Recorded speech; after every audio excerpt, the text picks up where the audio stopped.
Hello friend, कैसे हैं आप सब। Welcome to my channel A1 study circle.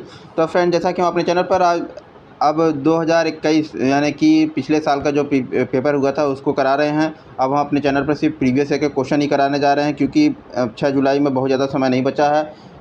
10 दिन भी पूरे टोटल नहीं बचे हैं। ठीक है, तो अब जल्दी जल्दी हम प्रीवियस ईयर क्वेश्चन को देख लेंगे। नियर अबाउट 5-6 साल के प्रीवियस ईयर पे क्वेश्चन, और वो डायरेक्ट उसमें से 60 से 70% क्वेश्चन आपके एग्जाम में पूछे जाने हैं।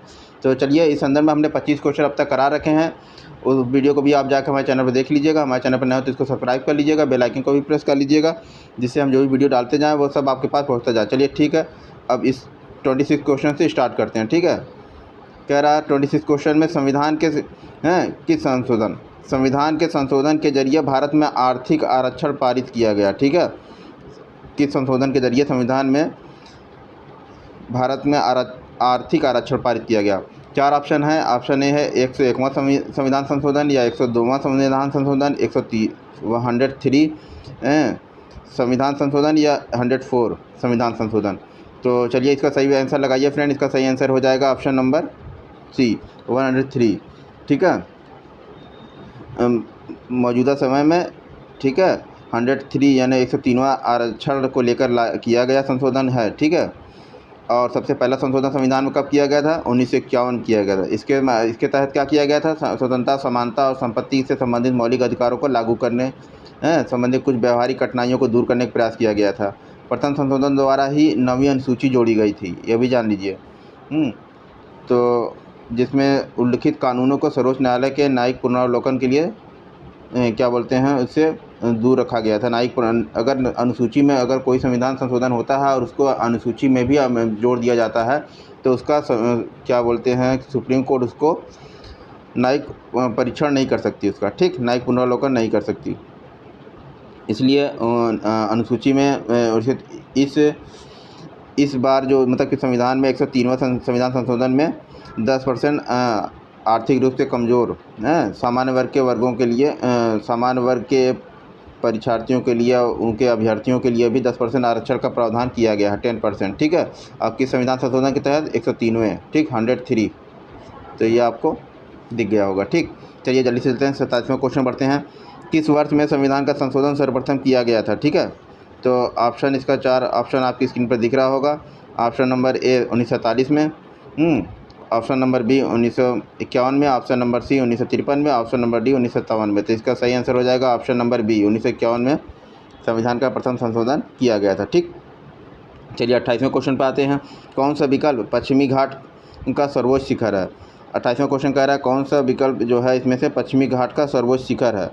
तो इसका 4 ऑप्शन है, अनाईमुड़ी, मिस पुलिमाला, मासिनागुड़ी और वाघमोन। ठीक है, ये 4 ऑप्शन आपकी स्क्रीन पर है। तो इसका सही आंसर लगा लीजिए ऑप्शन नंबर ए, अनामुड़ी, जो है पश्चिमी घाट का सर्वोच्च शिखर चोटी है। ठीक है, और अब उसके बाद नेक्स्ट आते हैं 29वें पे। 29 क्वेश्चन क्या कह रहा है, जल्दी से उसको भी देख लीजिए। 29 क्वेश्चन कह रहा है कि भारत के governor general Lord William Bentinck ने सती प्रथा को समाप्त करने हेतु किस सन में कानून पास किया था? ठीक है, तो 1819 में, 1825 में, 1829 में, 1832 में। इसका सही आंसर लगा लीजिए विकल्प सी, 1829 में लॉर्ड विलियम बेंटिक ने कानून बना के सती प्रथा को समाप्त किया था। ठीक, इसमें राजा राम मोहन राय का अथक प्रयास था। ठीक, इन्हीं के जरिए ये प्रयास किया गया कि सती प्रथा जैसी क्रूर प्रथा को हिंदू धर्म मान्यता से दूर किया जाए। ठीक, जिसमें बच्चियों को उसके पति की मृत्यु होने के बाद उसके शरीर के साथ वो कर दिया था, जला दिया जाता था। ठीक, चलिए 29 के बाद 30वें क्वेश्चन पर आते हैं, जल्दी से देख लीजिए। उसका 30वां 30 क्वेश्चन क्या कह रहा है, उत्तर प्रदेश में, ठीक है, के प्रचार हेतु, किसके प्रचार हेतु, ये आपको ऑप्शन में मिल जाएगा। ठीक है, प्रचार हेतु कन्या सुमंगल योजना की शुरुआत की गई। लड़कियों के लिए बेरोजगारी का अवसर, ऑप्शन बी लड़कियों के लिए डिजिटल साक्षरता, ऑप्शन सी लड़कियों के लिए खेल में भागीदारी का अवसर, और लड़कियों के लिए स्वास्थ्य एवं शैक्षणिक मानक। 4 ऑप्शन है आपकी स्क्रीन पर। तो 30वें क्वेश्चन का सही आंसर लगाइए, क्वेश्चन नंबर डी, लड़कियों के लिए स्वास्थ्य और शैक्षणिक मानक। ठीक है, कन्या सुमंगल योजना जो है, कन्या सुमंगल योजना, इसकी शुरुआत की गई लड़कियों के लिए स्वास्थ्य और शैक्षणिक मानक के आधार पर। ठीक, तो इसमें सरकार जो है बेटी के पैदा होने के बाद उसकी पढ़ाई का खर्चा उठाएगी, और कन्या सुमंगल योजना के लिए सरकार का 1200 करोड़ का खर्चा होगा। ठीक, सरकार इसके लिए 1200 करोड़ का फंड अलॉट की है। ठीक, चलिए अब नेक्स्ट क्वेश्चन बढ़ते हैं आगे, जल्दी से देख लीजिए। 31वां क्वेश्चन कह रहा है राधा के जन्म के स्थान के रूप में से, राधा के जन्म स्थान के रूप में निम्न में से किस स्थान को जाना जाता है? वृंदावन को, मथुरा को, द्वारका को, बरसाना को। 31वें क्वेश्चन का सही आंसर लगाइए। बरसाना को राधा के जन्म स्थान के रूप में जाना जाता है। चलिए 32वें क्वेश्चन पर आते हैं, जल्दी से 32वां क्वेश्चन लगा लीजिए। क्या है? निम्न में से किस उत्पाद को एगमार्क यानी प्रमाणीकरण जिसे कहते हैं, ठीक है, की आवश्यकता है? किन उत्पादों को इनमें से एगमार्क यानी प्रमाणीकरण की आवश्यकता है? सोना को है, कोल्ड ड्रिंक को है, दलहन को है या इत्र को है? तो 32वें क्वेश्चन का सही आंसर लगाइए, क्या हो जाएगा? 32वें क्वेश्चन का सी ऑप्शन सही होगा। ठीक है, यानी एगमार्क एक प्रमाणिक चिन्ह होता है जो भारत में कृषि और खाद्य उत्पाद पदार्थों पर लगाया जाता है। ये भी जान लीजिए। जिन उत्पादों पर एगमार्क लगा हो तो उसके बारे में आशा की जाती है कि वो उत्पाद कुछ निर्धारित मानकों पर खरे उतरते हैं। ठीक है, और ये मानक सरकार, भारत सरकार के विपणन और निरीक्षण जो मतलब मार्केटिंग और जो इंस्पेक्टर होते हैं निदेशालय द्वारा अनुमोदित होते हैं। ठीक, ये होता है एगमार्क का मतलब। चलिए आप 32वें के बाद 33वें पर आ जाते हैं, जल्दी से देख लीजिए। 33 क्वेश्चन क्या कह रहा है आपकी स्क्रीन पर? 33 क्वेश्चन या सही से आ गया। ठीक, चलिए जल्दी से देख लीजिए क्या है। पहला राष्ट्रीय पंचायती राज दिवस और आगे ब्लैंक है। ठीक है, आगे ब्लैंक है, तो इसमें द्वारा घोषित किया गया, किसके द्वारा? नरेंद्र मोदी द्वारा, डॉक्टर मनमोहन सिंह द्वारा, श्री नरेंद्र तोमर द्वारा, राजनाथ सिंह द्वारा। ठीक है, 33वें का सही आंसर लगाइए। 33 का सही आंसर लगाइए, बी ऑफ विकल्प लगाइए, डॉक्टर मनमोहन सिंह द्वारा। ठीक है, तो इसमें क्या है? और पंचायती राज, भारत में पंचायती राज व्यवस्था की देखरेख के लिए 27 मई 2004 को पंचायती राज मंत्रालय को एक अलग मंत्रालय बनाया गया है। पंचायती राज मंत्रालय को एक अलग मंत्रालय बनाया गया और भारत में हर साल 24 अप्रैल को राष्ट्रीय पंचायती राज दिवस मनाया जाता है। तो 24 अप्रैल को यहाँ पे राष्ट्रीय पंचायती राज दिवस मनाया जाता है 24 अप्रैल को। ये अब याद रखिएगा। इस दिवस को मनाने का कारण है 73वां संविधान संशोधन अधिनियम 1992 है, जिसमें 73वां 73 जो है संविधान संशोधन अधिनियम 1992 में किया गया था, 1992 में, जिसके द्वारा जो कि 24 अप्रैल 1993 से लागू हुआ था। और इसमें मतलब कि 3 स्तरीय पंचायती राज व्यवस्था की कल्पना की गई थी। ठीक है, तो व्यवस्था की गई थी 3 स्तरीय पंचायती राज व्यवस्था की। तो उसको लागू कब किया गया था? 24 अप्रैल को। तो इसलिए 24 अप्रैल को ही पंचायती राज दिवस, राष्ट्रीय पंचायती राज दिवस घोषित किया जाता है। और उसको घोषित किया गया था उस टाइम 2010 से 24 अप्रैल को मनाया जा रहा है, यानी डॉक्टर मनमोहन सिंह ने उसको 2010 से 24 अप्रैल को राष्ट्रीय पंचायती राज दिवस घोषित किया था। ठीक है, तो कंफ्यूज मत होइएगा मोदी जी और इनका राजनाथ सिंह, इन लोग का, क्योंकि बीजेपी सरकार 2014 से लगातार बनी हुई है, तो आप मनमोहन सिंह को ही मारिएगा। ठीक है, बी विकल्प, अगर इस तरह के क्वेश्चन आएंगे तो बी विकल्प डॉक्टर मनमोहन सिंह होगा। ठीक, चलिए 34वें क्वेश्चन पर आगे बढ़ते हैं। कह रहा है कि मौर्य अर्थव्यवस्था मुख्य रूप से किस पर निर्भर थी? कृषि अर्थव्यवस्था पर, व्यापार आधारित अर्थव्यवस्था पर, उद्योग आधारित अर्थव्यवस्था थी या फिर युद्ध आधारित अर्थव्यवस्था थी? मौर्यों की अर्थव्यवस्था के बारे में बात हो रही है, ये हिस्ट्री का क्वेश्चन है। ठीक है, तो जल्दी से बताइए इसका 34वें का सही आंसर क्या हो जाएगा?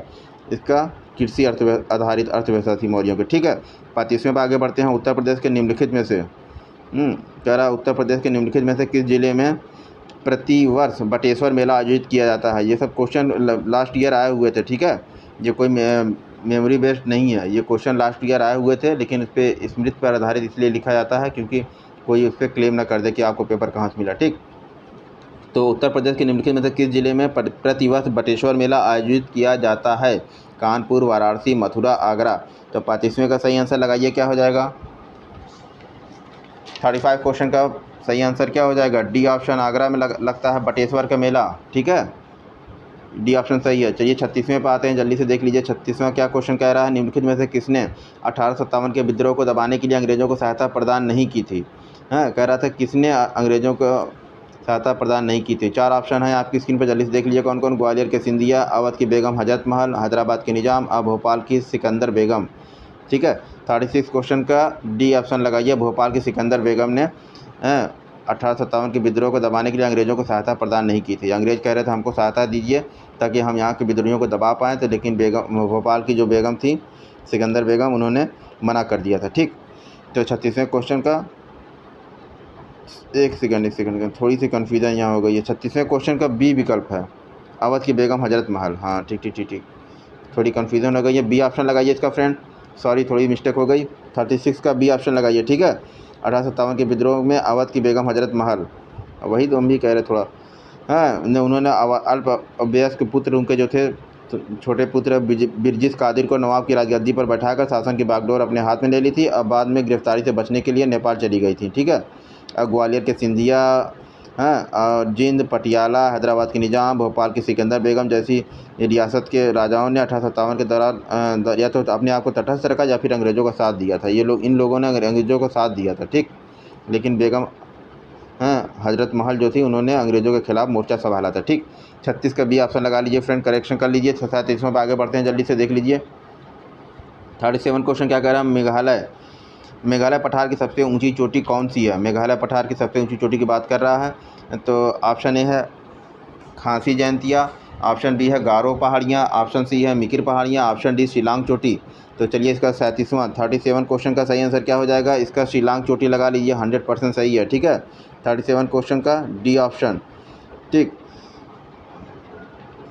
मेघालय को पूर्ण राज्य, मेघालय जो है पूर्ण राज्य के रूप में इसका गठन कब हुआ था, 21 जनवरी 1972 को हुआ था। यहाँ पर मुख्यतः खासी, जयंतिया, गारो, आदिवासी समुदाय के ही लोग निवास करते हैं, ठीक है। मेघालय पठार की सबसे ऊंची चोटी कौन है, शिलांग चोटी, जिसकी कुल ऊंचाई कितनी है, 1966 मीटर, 1966, ठीक है, 1966 मीटर है, ठीक। चलिए जल्दी से हम नेक्स्ट क्वेश्चन बढ़ते हैं। 37 के बाद 38वें क्वेश्चन पर, भारतीय संविधान का निम्नलिखित में से कौन सा अनुच्छेद विधिक समता यानी कानून के सामने समानता से संबंधित है। कौन सा अनुच्छेद, यानी कानून की नज़र में सब बराबर हैं, ठीक। इसका मोटा मोटी इसे समझिए। Option A 14, option B 13, option C 17 और ऑप्शन डी 26। तो 38 क्वेश्चन का सही आंसर लगाइए फ्रेंड, क्या हो जाएगा, ऑप्शन नंबर ए 14वां जो है, कानून के समक्ष, विधि के समक्ष समता, ये मौलिक अधिकार है आपका, ठीक है। विधिक समता यानी विधि के समक्ष समता यानी विधि, कानून की नज़र में सब बराबर हैं, ठीक है। चाहे कोई बहुत गरीब हो, चाहे कोई बहुत अमीर हो, सब उस कानून की नज़र में बराबर, सबको न्याय, सबके साथ न्याय होगा बराबर का। तो 38 पर 39 पर आते हैं जल्दी से, ठीक। ये 39 कह रहा है, भारत में किसी राज्य के राज्यपाल का नियुक्ति प्राधिकारी निम्नलिखित में से कौन होता है। किसी भी राज्य के राज्यपाल की नियुक्ति का अधिकारी कौन होता है। 4 विकल्प हैं, भारत के प्रधानमंत्री होते हैं, संबंधित राज्य के मुख्यमंत्री होते हैं, भारत के राष्ट्रपति होते हैं, भारत के प्रधानमंत्री की अध्यक्षता में, भारत की प्रधानमंत्री की अध्यक्षता में, मतलब भारत की प्रधानमंत्री की अध्यक्षता में जो कमेटी बनती है वो करती है नियुक्ति की बात हो रही, तो भारत के राज्यपाल की बात हो रही है, तो भारत के राष्ट्रपति जो है, ये सी विकल्प होगा, सही है। 39 का सी लगा लीजिए, ठीक है। अब 39वें के बाद 40 क्वेश्चन पर आते हैं, जल्दी से देख लीजिए। महात्मा गांधी भारत के विरुद्ध थे, महात्मा गांधी भारत के विरुद्ध थे, आगे डॉट डॉट डॉट है। तो मंद औद्योगिकरण के विरुद्ध थे, तीव्र औद्योगिकरण के विरुद्ध थे, औद्योगिकीकरण की ब्रिटिश पद्धति से के विरुद्ध थे, या फिर औद्योगिकीकरण की अमेरिकी पद्धति के विरुद्ध थे। 40वें क्वेश्चन का सही आंसर लगाइए, तीव्र औद्योगिक यानी कि फास्ट इंडस्ट्रियलाइजेशन, यानी जो फास्ट तरीके से इंडस्ट्रियलाइजेशन होगा उससे बहुत सारी विसंगतियाँ होंगी समाज में, सामाजिक स्तर पर, इसलिए गांधी जी इसके तीव्र औद्योगिकीकरण के विरुद्ध थे, ठीक है। 40 के बाद 41वें क्वेश्चन पर आते हैं, जल्दी से देख लीजिए। उसमें क्या कहा गया, निम्नलिखित में से कौन सी घाटी हिमालय पर्वत श्रृंखला में स्थित नहीं है, ठीक है। हिमालय पर्वत श्रृंखला में स्थित नहीं है, कौन सी, कार्यवास है, कार्यवास घाटी नहीं स्थित है, कि भागीरथी घाटी नहीं स्थित है, कि काठमांडू घाटी नहीं स्थित है, कि अराकू ये घाटी नहीं स्थित है। 41वें क्वेश्चन का 4 ऑप्शन आपके 4 विकल्प आपकी स्क्रीन पर है। चलिए इसका सही आंसर बताइए, क्या हो जाएगा। 41 क्वेश्चन का इसका अराकू जो घाटी है वो हिमालय पर्वत श्रृंखला में स्थित नहीं है, ठीक है। इसका डी विकल्प सही हो जाएगा। तो चलिए जल्दी अब नेक्स्ट क्वेश्चन चलते हैं। 41 के बाद 42 पे आते हैं। कह रहा है कि स्वतंत्र भारत में किसी राज्य की प्रथम महिला राज्यपाल कौन थी। स्वतंत्र भारत में किसी राज्य की प्रथम महिला राज्यपाल की बात हो रहा है। 4 ऑप्शन है, शारदा मुखर्जी, विजय लक्ष्मी पंडित, मार्गरेट अल्वा, सरोजिनी नायडू। तो इसका डी विकल्प लगा लीजिए, सरोजिनी नायडू प्रथम राज्यपाल थी, ठीक है। 42वां का डी ऑप्शन सही है, ठीक है। चलिए अब नेक्स्ट क्वेश्चन बढ़ते हैं। क्वेश्चन नंबर 43 कह रहा है, क्या भारतीय संविधान के अनुसार भारतीय संविधान के अनुच्छेद 161 की बात कर रहा है के अनुसार निम्नलिखित में से किसे सज़ा माफ़ करने या सज़ा में हेरफेर करने की शक्ति प्राप्त है, ठीक है। सज़ा को माफ़ कर देना या सज़ा में हेरफेर करने की शक्ति प्राप्त है। भारत के राष्ट्रपति को, भारत के प्रधानमंत्री को, ठीक है। भारत के राष्ट्रपति को, भारत के प्रधानमंत्री को है, कि भारत के विभिन्न राज्यों के राज्यपाल को है, या भारत के मुख्य न्यायाधीश को है। तो 43 क्वेश्चन का सही आंसर लगा लीजिए फ्रेंड, क्या हो जाएगा, विभिन्न राज्यों के राज्यपाल को है, ठीक है। और अब 44 क्वेश्चन बढ़ते हैं। 44 क्वेश्चन क्या कह रहा है कि बिहार राज्य के सासाराम शहर में निम्नलिखित में से किस प्राचीन सम्राट का मकबरा स्थित है। सासाराम में किस सम्राट का मकबरा स्थित है, बहादुर शाह जफर का, अलाउद्दीन खिलजी का, शेरशाह सूरी का या कुतुबुद्दीन ऐबक का। इसका सी विकल्प लगा दीजिए, शेरशाह सूरी का मकबरा है सासाराम में, ठीक है। 44वें का सी ऑप्शन। चलिए 44 के बाद 44 के बाद 45 पे बढ़ते हैं। बड़ा इमामबाड़ा स्मारक कहाँ स्थित है। बड़ा इमामबाड़ा स्मारक लखनऊ में है, वाराणसी में है, कानपुर में है या प्रयागराज, जिसे इलाहाबाद को प्रयागराज बदल के कर दिया गया था। इसका सही आंसर है विकल्प ए लगा लीजिए, लखनऊ में स्थित है बड़ा इमामबाड़ा। चलिए 46 के बाद अब 47 क्वेश्चन पर बढ़ते हैं, जल्दी से देख लीजिए। उसमें 45 के बाद 46 पे आते हैं। निम्नलिखित में से किसे शेर बलिया के नाम से जाना जाता है, भगत सिंह को, चंद्रशेखर आज़ाद को, चित्तू पांडे को या मंगल पांडे को। 46 क्वेश्चन का सही आंसर बताइए, चित्तू पांडे को बताया जाता है, हाँ, शेर बलिया के नाम से जाना जाता है, ठीक। 47 पर आते हैं, जल्दी से देख लीजिए। 47 में क्या कहा गया है, 1764 में ब्रिटिश ईस्ट इंडिया कंपनी द्वारा स्थापित भारत का पहला डाकघर निम्नलिखित में से किस स्थान पर था। भारत का पहला डाकघर निम्नलिखित में से किस स्थान पर था। चलिए 4 ऑप्शन है आपकी स्क्रीन पर, आप देख लीजिए। Option number A Sikkim, option number B Pune, option number C Madras, option number C Madras और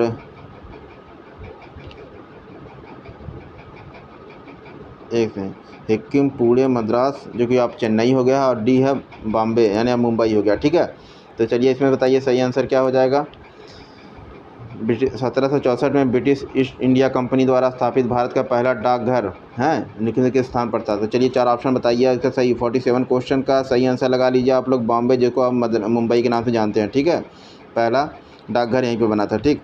47 में 1764 ये सन है, आपको 1764 याद रखिएगा, 1764 में ये बनाया गया था भारत में पहला डाकघर, ठीक। चलिए दिया भी है क्वेश्चन में। और 48वां क्वेश्चन देख लेते हैं जल्दी से। उसमें क्या है, 48 में निम्नलिखित में से कौन सी नदी उत्तर पिनाकिनी के नाम से भी जानी जाती है। उत्तर पिनाकिनी के नाम से कौन सी नदी जानी जाती है, कावेरी है कि ब्राह्मणी है, वैगई है या पेन्नार है। 4 ऑप्शन है, बताइए। 48 क्वेश्चन का सही आंसर बताइए क्या होगी। पेन्नार नदी को उत्तर पिनाकिनी के नाम से भी जानते हैं, ठीक है। 49वें क्वेश्चन पर आगे बढ़ते हैं, जल्दी से देख लीजिए क्या है। 1828 में ब्रह्म समाज की स्थापना निम्नलिखित में से किसके द्वारा की गई थी। ब्रह्म समाज की स्थापना के बारे में बात हो रही है। तो ऑप्शन ए है राजा राम मोहन राय, बी है ऑप्शन स्वामी दयानंद सरस्वती, सी है केशव चंद्र सेन और डी है स्वामी विवेकानंद, ठीक है। 49 क्वेश्चन का सही आंसर लगाइए, राजा राम मोहन राय के द्वारा ही ब्रह्म समाज की स्थापना की गई थी 1828 में, ठीक। चलिए अब नेक्स्ट 50 क्वेश्चन पर आगे बढ़ते हैं, जल्दी से। क्या कह रहा है 50 क्वेश्चन, खादर और बांगर निम्नलिखित में से किस प्रकार की मिट्टी है, ठीक है। खादर और बांगर निम्नलिखित से किस प्रकार की मिट्टी है, काली मिट्टी है कि जलोढ़ मिट्टी है कि लाल मिट्टी है या लैटराइट मिट्टी है। तो चलिए इसका सही आंसर बताइए। 50वें क्वेश्चन का क्या हो जाएगा, इसका बी आंसर जलोढ़ मिट्टी है। खादर और बांगर जो है जलोढ़ मिट्टी होती है, ठीक। खादर और बांगर, इसमें खादर मिट्टी उपजाऊ होती है क्योंकि नदियों द्वारा जो उसमें एलिमेंट तत्व होते हैं वो रहते हैं, ठीक है। बांगर मिट्टी एक प्रकार की बहुत ही पुरानी जड़ोल होती है, पुरानी मिट्टी है, इसे नदियों के बाढ़ का पानी नहीं पहुंच पाता और ये मिट्टी कृषि के लिए अनुपजाऊ हो जाती है, ठीक है। तो बांगर जो मिट्टी होती है, नई जड़ोल को खादर कहते हैं, पुरानी जड़ोल को बांगर कहते हैं, इतना जान लीजिए, ठीक। तो जो खादर मिट्टी होती है वो ज़्यादा उपजाऊ होती है, ठीक। ये हो गया, यहाँ पे हमारे 50 क्वेश्चन कंप्लीट होते हैं। तो फ्रेंड अब नेक्स्ट को हमारा अगला सेक्शन है खंडवा, जो कि हिंदी सेक्शन है, ठीक है। अब आपको हिंदी का क्वेश्चन कराया जाएगा, उसमें हिंदी का सेक्शन कराएंगे अब हम फ्रेंड आपको। ये देख लिए हिंदी का क्वेश्चन यहाँ से स्टार्ट होगा आपका। नेक्स्ट वीडियो में हम आपको हिंदी का पूरा क्वेश्चन कराएंगे कंप्लीट, ठीक है। तो चलिए फ्रेंड, वीडियो कैसा लगा हमको कमेंट करके जरूर बताइएगा। वीडियो अगर पसंद आया तो इसको लाइक कीजिए, चैनल पर नए हो तो इसको सब्सक्राइब कीजिए और बेल आइकन को भी प्रेस कर लीजिएगा, ठीक है। मिलते हैं फ्रेंड नेक्स्ट वीडियो में, बाय बाय, टेक केयर, जय हिंद, जय भारत।